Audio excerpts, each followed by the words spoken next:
Word coming into Fox News late this evening from White House Press Secretary Sarah Sanders.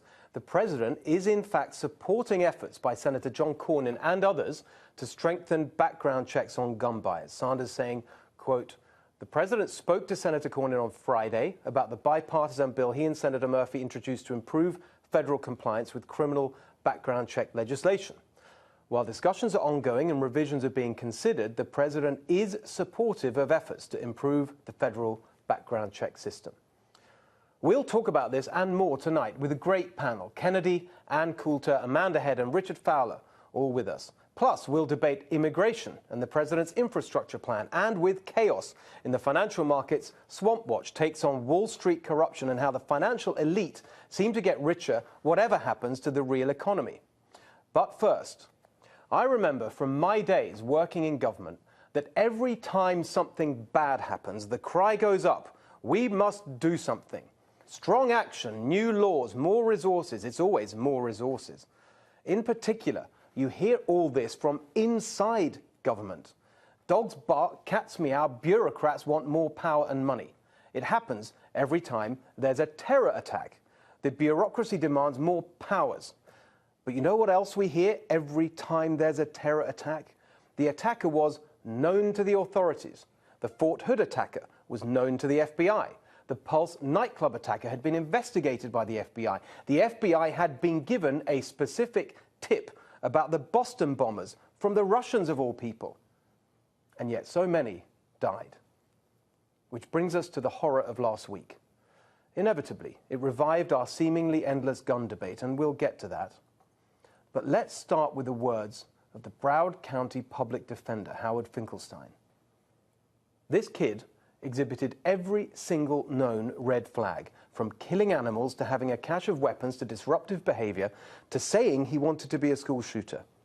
If this isn't a person who should have gotten someone's attention, I don't know who is. This was a multi-system failure. Now listen to the words of the FBI about the specific warning it received on January the 5th this year about the murderous intentions of the Parkland killer.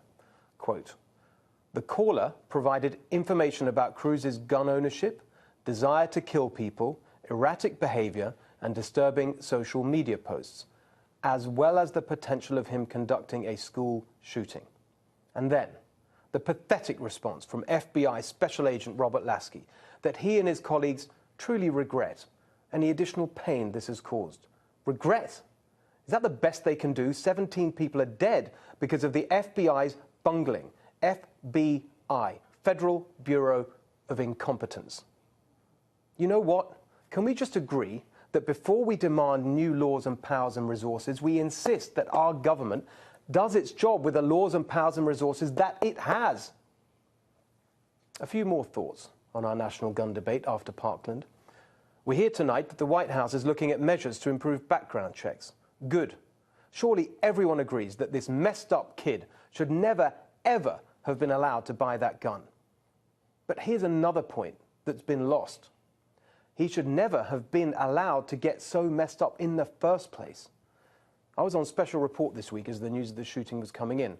I know some of you saw me, and I want to repeat what I said then. Let's not comfort ourselves with glib and superficial so-called solutions, whether that's gun control or this talk of mental health. This is not a medical issue. The truth is that we have a social crisis in America, just like in most so-called civilized societies these days. There's been a social breakdown going on for decades, and at the heart of it is family breakdown.